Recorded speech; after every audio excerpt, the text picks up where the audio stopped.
and welcome to Study English IELTS Preparation. I'm Margot Politis. One of the criteria used to assess your writing in the IELTS test is called grammatical range and accuracy. The examiners will look at the number of mistakes you make and also at the range of sentence types you use. What is the range of sentence types? There is a simple sentence, like this. Pollution is a problem. This example shows you the basic structure. A subject, pollution, a verb, is, and the object, a problem. A simple sentence can have more words than this. You can add adjectives. Pollution is a serious problem. Air pollution is a serious problem. And you can add information with a preposition like in. Air pollution is a serious problem in the city. Or from. Air pollution from cars is a serious problem in the city. So a simple sentence doesn't have to be short or simple. Most of the time, the thing that's simple about simple sentences is the idea they express. Listen to some typical simple sentences in this piece about an old theatre. It's a lovely theatre. It has excellent acoustics. It's a classic three-tiered horseshoe-shaped auditorium. You tend to use simple sentences for straightforward information. It is a lovely theatre to work in. It has excellent acoustics. You can add detail, but the idea is not complicated. Listen again. It's a classic three-tiered horseshoe-shaped auditorium. But it's best to use a variety of sentence types and not just a list of simple sentences. Listen to this. The foundation stone was laid in 1834 and the theatre opened in 1837. You can join two simple sentences together with and. The two sentences are, the foundation stone was laid in 1834. The theatre opened in 1837. Joining them with and gives you a compound sentence. Listen again. The foundation stone was laid in 1834 and the theatre opened in 1837. But what type of sentence do you use if you want to say something a little more complicated? Listen. Although the Theatre Royal has some disadvantages, such as the columns, which people don't like sitting behind, it still has atmosphere. This sort of sentence is called a complex sentence. A complex sentence isn't just two sentences joined together. Some parts of a complex sentence might not be a complete idea. For instance, the first part of this sentence is quite long with a subject, verb, and object, but it isn't complete. Although the Theatre Royal has some disadvantages, such as the columns, which people don't like sitting behind, that doesn't express a complete thought. It needs a simple sentence to finish it. It still has atmosphere. If you take the detail out, you have a structure like this. Although the theatre has disadvantages, it has atmosphere. Although the theatre has disadvantages is what is called a dependent clause. It depends on a simple sentence. It has atmosphere to become complete and form a complex sentence. Here is another complex sentence. When you stand in the middle of the stage, you can talk to everybody. When you stand in the middle of the stage. That's a dependent clause. It needs another simple sentence or independent clause to make sense. When you stand in the middle of the stage, you can talk to everybody.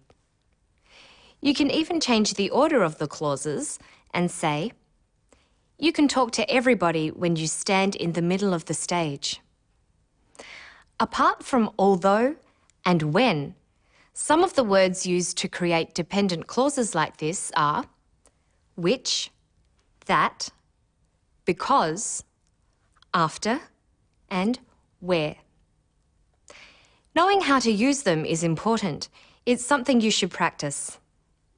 There is one other type of sentence, which is a combination of compound and complex sentences like this. When the theatre was first built, it was said to look like a two-storey house, and on the outside of the building you can see the stone windowsills.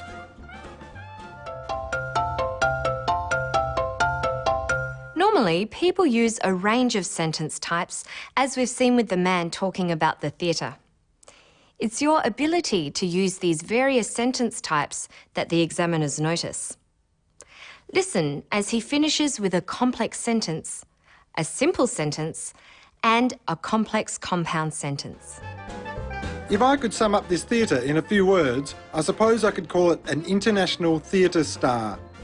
This is the oldest theatre in Australia. It's been operating for 159 years and, who knows, it might still be here in another 159 years. His first sentence was complex.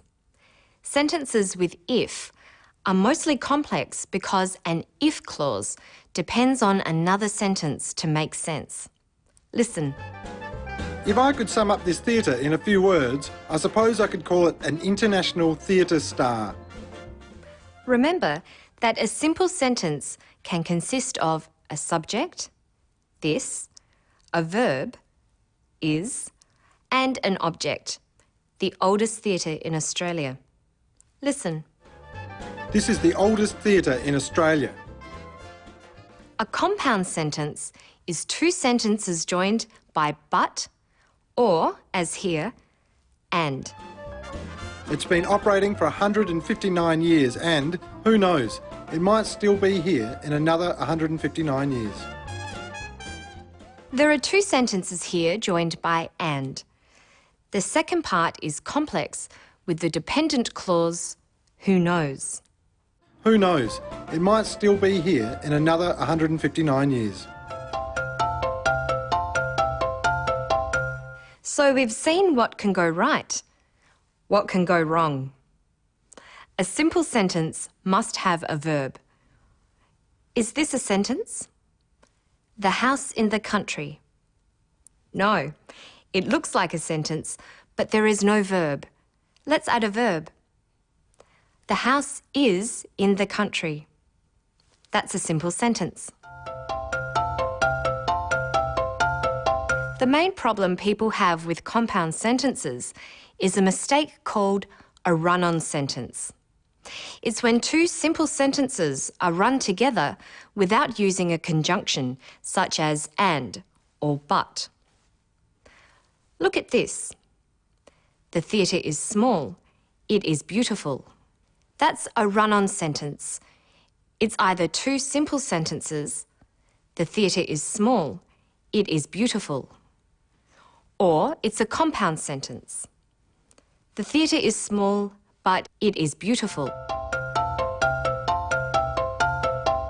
So let's recap.